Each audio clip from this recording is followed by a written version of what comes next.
Hello, dear students. I hope you all are fine and doing great in your life. So, today I'm here with another chapter, that is how forces affect motion. This is chapter number 6 of our new book, Exploration. So, now we are going to solve all the NCERT back exercise question turn by turn. So, let's move on with the first problem. Let's understand it first. क्या कहती है problem? कहते using a horizontal force F, a table is moved across the floor at a constant velocity. How much is the frictional force exerted by the floor on the table? कहते ये आप check कर सकते हैं, ये आपके पास एक हॉरिजॉन्टल टेबल है, फ्लोर के ऊपर रखा हुआ है. इधर से हम अप्लाइड फोर्स लगा रहे हैं और आपको पता है फ्रिक्शनल फोर्स कहाँ लगता है? Frictional force is always opposite to the applied force. ये तो हम याद ही रख लेते हैं, ये हमें पता होना चाहिए. सो वी कैन अंडरस्टैंड कि यहाँ पे जो हमें गिवन है वो कांस्टेंट वेलोसिटी. एक फैक्ट हमेशा आप याद रखें, जब कांस्टेंट वेलोसिटी हो, जब कांस्टेंट वेलोसिटी है, इसका मतलब एक्सेलरेशन क्या है? 0 है, राइट? सो याद रखेंगे कहते since the table is moving with constant velocity, its acceleration is 0. आप शॉर्ट में भी लिख सकते हैं जैसे मैंने ऊपर लिखा है, as per your marking. Now, according to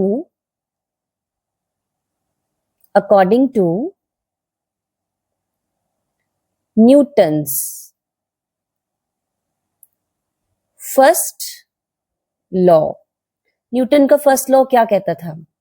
कहते इफ एक्सेलरेशन इज 0 देन जो नेट फोर्स है वो भी इक्विवेलेंट टू क्या हो जाएगा? 0 हो जाएगा जी, right? Okay, now just look into the statement. अगर आप पहले डायग्राम को और क्लियरली देखें तो हम ऐसे बोल सकते हैं कि जो अप्लाइड फोर्स है उसमें से हम माइनस कर दे फ्रिक्शनल फोर्स को, क्योंकि टेबल किधर मूव कर रहा है? Towards right. So ultimately frictional force उसमें से माइनस हो जाएगा, तो frictional force is equal to 0. So I can write F minus F is equal to 0, or I can write both the forces are equivalent. So in this way, क्योंकि acceleration ही नहीं है, acceleration 0 है, तो velocity constant होगी, तो दोनों equal forces लग रहे हैं. जितना अप्लाइड फोर्स लग रहा है उतना ही आपके पास काइनेटिक फोर्स ऑफ फ्रिक्शन लग रहा है. So I hope you understand the concept. Thank you everyone. Okay, students, so moving on to the question number 2. Let's understand the statement first, what it says. कहते for a ball moving on a smooth frictionless surface. मैंने यहाँ पर एक smooth frictionless surface रख ली है and ball जो है इसके ऊपर मूव करते हैं. कहते choose the appropriate option that will make the following statement physically correct, जो सच में पॉसिबल हो. तो कौन सी करेक्ट है, इसको हम टर्न बाय टर्न अंडरस्टैंड करते हैं. चलो let's move on with the first statement. First statement कहती है जी कि आपके पास कहते if ball is moving on a smooth frictionless surface, अगर आपके पास बॉल एक स्मूथ फ्रिक्शनलेस सरफेस के ऊपर मूव कर रही है, so what will be its velocity? It will remain same, it will increase और decrease. अब हमें ये नॉलेज है कि अगर नो नेट फोर्स, अगर कोई फोर्स ही नहीं लग रहा, अगर आपके पास फोर्स ही नहीं लग रहा और आपके पास एक्सेलरेशन जो है, if I say if there is velocity is constant, ये हम काफी बार ये टॉपिक पढ़ चुके हैं. अगर वेलोसिटी कांस्टेंट है तो एक्सेलरेशन क्या हो जाएगी? 0. तो फोर्स हो जाएगा 0. तो न्यूटन फर्स्ट लॉ कहता है कि जो बॉल जैसे है या कोई भी ऑब्जेक्ट जैसे वो वैसे के वैसे मूव करता रहेगा. सो अल्टीमेटली हम यहाँ पे क्या आंसर देंगे? हियर वी विल से, हमारे पास हमारा आंसर आ जाएगा. आंसर आएगा जी जो आपकी वेलोसिटी है, velocity remains the same. Okay.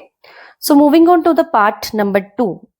कहते इसमें वेलोसिटी को क्या होगा? If a net force is applied in the direction of motion. अब जो नेट फोर्स है, मतलब अब जो हम फोर्स लगा रहे हैं, देखो बेटा बॉल जो है वो भी इधर मूव कर रही है. अब हमने फोर्स भी इधर लगा दिया. अब अगर फोर्स भी हम इधर लगा रहे, जिस ऑलरेडी चीज एक साइड से मूव कर रही है, वो यहां से इधर को जा रही है, अगर आपने भी इधर फोर्स लगा दिया तो ultimately what would happen? Velocity will, आपके पास क्या हो जाएगा? स्पीड जो है वो बढ़ जाएगी. सो आप इसका आंसर कैसे देंगे? यू विल से, आप इसे ऐसे लिख सकते हैं, if a net force is applied in the direction of motion, the force produces acceleration in the same direction. अब क्योंकि आपके पास स्पीड जो है वो बढ़ जाएगी, सो अल्टीमेटली आप यहां क्या बोलेंगे कि स्पीड इंक्रीजेस. Speed increases. आप आंसर अंडरस्टैंडिंग के लिए सब लाइंस हैं, आप इसे शॉर्ट में भी दे सकते हैं. एंड अल्टीमेटली नेक्स्ट टाइम हमारा जो पार्ट नंबर 3 है, व्हाट इट सेज, कहते अब हम क्या कर रहे हैं बच्चे कि अब आपके पास in your part number 3, net force is applied on the ball in the opposite direction of the motion. अब बेटा बॉल तो इधर जा रही थी, बॉल का मोशन क्या था? इधर को, बट हमने जो है अप्लाइड फोर्स इस तरफ लगा दिया. अब अल्टीमेटली दोनों फोर्सेस एक दूसरे ऑपोजिट हो गए. अब क्या हो जाएगा? आपकी जो स्पीड है that will decrease. So we will write, if a net force is applied opposite direction of motion, the force produces acceleration opposite of the motion. तो आंसर में यहां पे आपके पास क्या बन जाएगा कि जो आपके पास स्पीड है, स्पीड डिक्रीजेस. स्पीड को क्या हो गया जी? Speed decreases. सो बेसिकली अगर हम बॉल को इधर ही खींच रहे हैं, बॉल और जा भी इधर रही है, तो फोर्स क्या है? इंक्रीज करेगा. तो स्पीड क्या है आपके पास? इंक्रीज करेगी. बट मोशन अगर इधर है पर आपने इधर को अप्लाइड फोर्स दे दिया, सो दोनों क्या हो जाएंगे? ऑपोजिट मोशन हो जाएगा. So in this case you will say आपकी जो स्पीड है वो क्या है? डिक्रीज कर जाएगी, और फोर्स भी अल्टीमेटली ओवरऑल वो भी डिक्रीज हो जाएगा. So well, not need to write, this is for the information only. सो आप यहां से ये अंडरस्टैंड कर सकते हैं कि आपके पास फोर्स इंक्रीज हुआ, डिक्रीज हुआ, स्पीड इंक्रीज हुई, डिक्रीज हुई. So that's how you can answer in a very simpler way. Thank you. Okay, students. So moving on to the next question, number 3. Let's understand what the statement says. कहते two blocks P and Q on a smooth horizontal surface are shown in the figure. ये हमें दो figures given है. Two forces of magnitude 4 Newton and 5 Newton are acting in opposite directions on block P. Okay. While block Q is moving with constant velocity. So, which of the following statement is correct?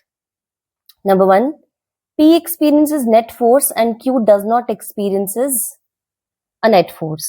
P does not experiences a net force and Q experiences a net force. Both P and Q experience a net force and neither P nor Q experiences a net force.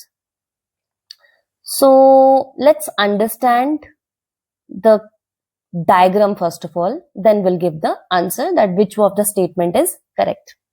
Okay. अगर हम जरा ध्यान से block P को देखें, अगर आप block P को इसे बड़ी केयरफुली देखें तो यहाँ पे दो फोर्सेस लग रहे हैं. एक फोर्स लग रहा है 5 न्यूटन का इस तरफ और इधर से 4 न्यूटन का इस तरफ. राइट जी? सो और है भी कहां पे ये? आपके पास एक हॉरिजॉन्टल स्मूथ सरफेस पे. सो गिवन हम पहले नोट कर लेते हैं. गिवन है block P on a smooth surface and forces हमें given है. So for block P हम पहले लिख लेते हैं. अब एक चीज आप लोगों ने जब हमने चैप्टर पढ़ा था तो हमने ये चीज नोटिस करी थी, हमेशा जो बड़े वाला फोर्स है उसमें से हम छोटे फोर्स को माइनस कर देंगे, या कोई भी टर्म गिवन हो. अगर आप इसकी डायरेक्शन देखें, ये 5 न्यूटन है टुवर्ड्स राइट, 4 न्यूटन है टुवर्ड्स लेफ्ट, तो हमारे पास नेट फोर्स क्या बन जाएगा? नेट फोर्स आएगा. सबसे इजी ट्रिक है, बड़े फोर्स में से छोटे फोर्स को माइनस कर दो और डायरेक्शन बड़े फोर्स की ले लो, तो आपके पास बन जाएगा is equal to 5 newton minus 4 newton is equal to 1 newton. अब डायरेक्शन क्या होगी? 5 न्यूटन बड़ा है, तो दैट मीन्स डायरेक्शन अगर ये राइट जा रहा है तो ये भी आंसर भी किधर हो जाएगा? आंसर हो जाएगा towards right, towards right. So yes, therefore we can say P experiences a net force of F is equal to 1 newton. अब बात करेंगे ब्लॉक Q की. For block Q, let's see what it says. Block Q में हमारे पास, जरा ध्यान से देखें, ये हमें कह रहे हैं कि कांस्टेंट वेलोसिटी, जो ब्लॉक Q है वो कांस्टेंट वेलोसिटी के साथ है. अब कांस्टेंट वेलोसिटी में हमने याद है क्वेश्चन नंबर 1 में भी पढ़ा था, अगर वेलोसिटी कांस्टेंट है तो एक्सेलरेशन क्या हो जाएगी? 0. तो यहाँ पे न्यूटन का फर्स्ट लॉ लगेगा और आपके पास फोर्स नेट इक्विवेलेंट टू क्या आ जाएगा? Mass into acceleration, m into 0. तो आपके पास F की वैल्यू क्या आ जाएगी? इज इक्विवेलेंट टू, यहां पे आप इसे नोट कर लीजिए, ये आपके पास आ जाएगा 0. So you can write Q experiences no net force. हाँ, कांस्टेंट वेलोसिटी के साथ जा रहा है बट उसका कोई कांस्टेंट फोर्स नहीं है. So according to this option A is correct. This is also wrong, this is also wrong, and this one is also wrong. I hope you understand the question and its answer.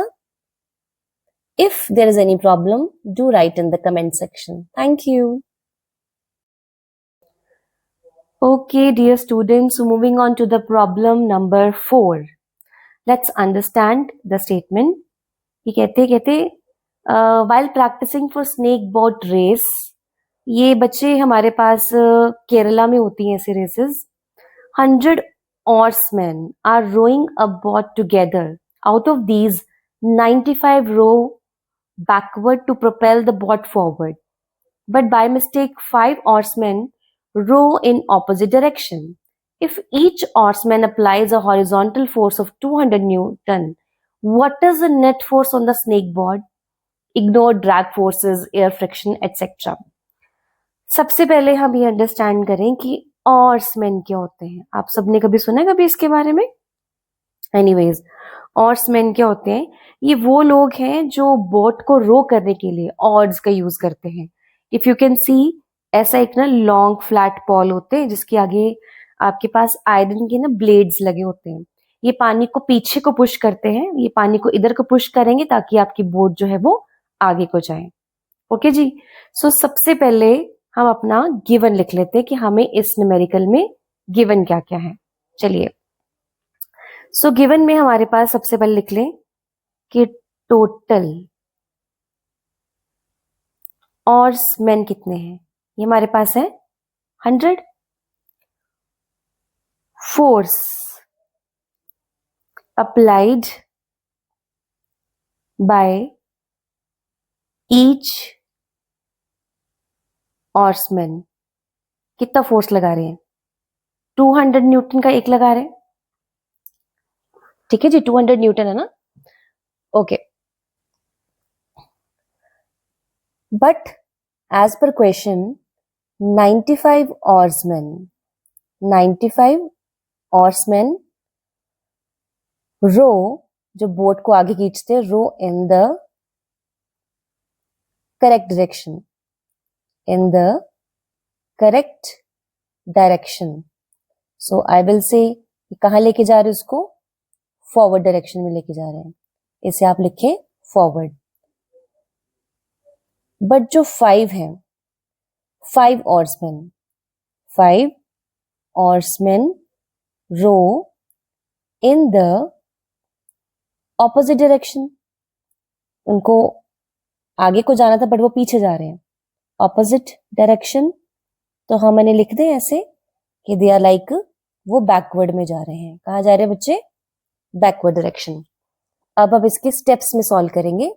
चलिए, हमें net force निकालना ना, तो step 1 देख लेते हैं. Step 1 says, पहले हम अपना फॉरवर्ड डायरेक्शन का निकाल लेते हैं. फोर्स इन फॉरवर्ड डायरेक्शन की जो आगे को लेके जा रहे थे वो कितने थे, 95.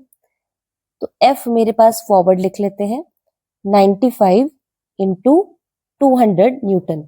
एक का आपके पास 200 न्यूटन गिवन था, तो 95 का कितना हो जाएगा, 95 का हो जाएगा 19,000 Newton. Okay, so similarly for step 2 में आपके पास क्या आ जाएगा, फोर्स इन बैकवर्ड डायरेक्शन.